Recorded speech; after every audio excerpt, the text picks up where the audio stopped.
Adilabad airport ఏర్పాటు కోసం శరవేగంగా అడుగులు పడుతున్నాయి.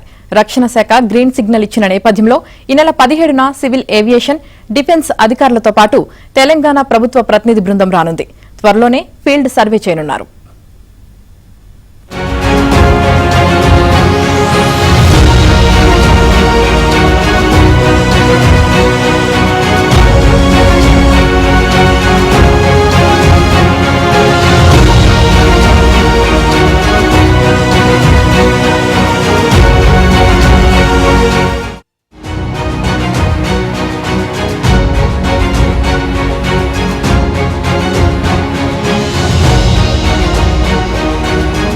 దక్షిణ భారతానికి ముఖద్వారంగా ఉన్న ఆదిలాబాద్ లో ఎయిర్పోర్ట్ నిర్మాణానికి రక్షణ శాఖ ముందుకొచ్చింది.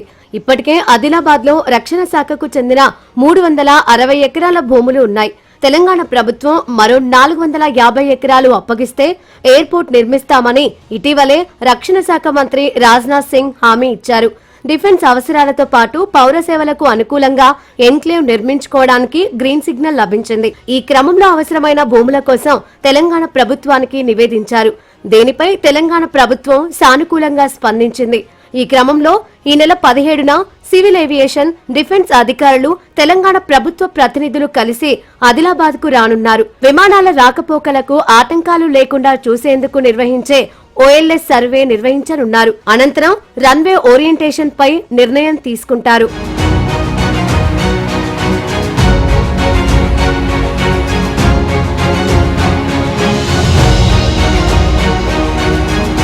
ఎయిర్పోర్ట్ తో పాటు ఎయిర్ ఫోర్స్ ట్రైనింగ్ అకాడమీ కూడా ఏర్పాటవుతుందని ఎమ్మెల్యే పాయల్ శంకర్ తెలిపారు.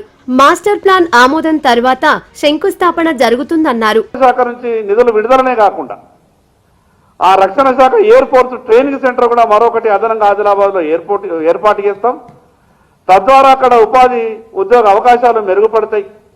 ఆ రకంగా మేము సహకరిస్తామనంటే దాన్ని వెంటనే సంబంధిత అధికారులందరికీ కూడా ఆదేశాలు ఇచ్చారు. టీఆర్ఎస్ పార్టీలు అక్కడక్కడ మాట్లాడుతున్నారు.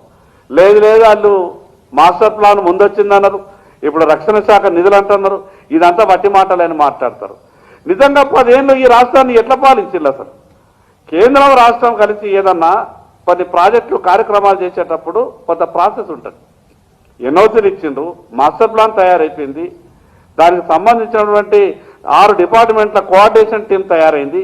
ఈ నెల 17వ తారీఖు నాడు 2 డిపార్ట్మెంట్లు, ఒకటి డిఫెన్స్, అదేవిధంగా ఎయిర్పోర్ట్ అథారిటీ ఆఫ్ ఇండియా, ఆ టీం అంతా కూడా ఆదిలాబాద్కు వస్తున్నది. ఆదిలాబాద్ ఎయిర్పోర్ట్ కు అవసరమైన భూముల సేకరణ జరగాల్సి ఉంది.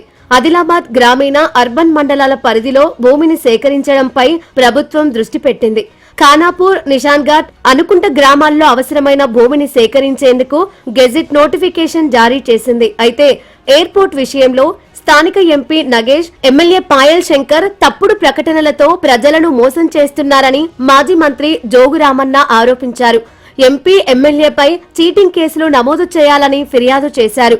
ఆనాడు ఫిబ్రవరి నెలలో ఏదైతే 24 తారీఖు నాడు చూపించినటువంటి మాస్టర్ ప్లాను అదేంది మరి కేంద్ర విమానయాన శాఖ మంత్రి సంబంధించిన శాఖ కాబట్టి ఇంకా సార్ ఏమో తయారు కాలేని చెప్తారు. ఈ రకంగా ఈ ఎమ్మెల్యే, ఎంపీ గారు ఏ లాలూచిపడి దేని కొరకు ప్రజలను అనవసరంగా అక్కడ అంబేద్కర్ నగరు, అక్కడ ఖానాపూరు, మరి సోనేర్ గల్లీ, అనుకుంటా, కచ్కంటి, ఈ గ్రామాలు ఎన్నో సంవత్సరాల భయాందోళనకు గురవుతున్నారు. దేశంలో ప్రస్తుతం ఉన్న 165 విమానాశ్రయాలను 247 నాటికి 350కి పెంచాలని కేంద్ర ప్రభుత్వం లక్ష్యంగా పెట్టుకుంది. ఇందులో ఆదిలాబాద్ ను కూడా చేర్చింది. అంతేకాదు దేశవ్యాప్తంగా రక్షణ శాఖ ఆధ్వర్యంలో నడుస్తూ పౌర సేవలకు ఉపయోగించుకుంటున్న ఎయిర్పోర్టులు విశాఖపట్నం సహా 36 దాకా ఉన్నాయి. ఆ జాబితాలో ఆదిలాబాద్ కూడా చేరబోతోంది. ఆదిలాబాద్ ఎయిర్పోర్ట్ వల్ల ఈ ప్రాంతం వేగంగా అభివృద్ధి చెందే అవకాశముందని చెబుతున్నారు. అవసరమైన భూములను తెలంగాణ ప్రభుత్వం అప్పగిస్తే 2.5 ఏళ్లలో నిర్మాణం పూర్తి చేయాలని కేంద్రం డెడ్ లైన్ గా పెట్టుకుంది. ప్రజల నుంచి కూడా సానుకూల స్పందన వస్తోంది.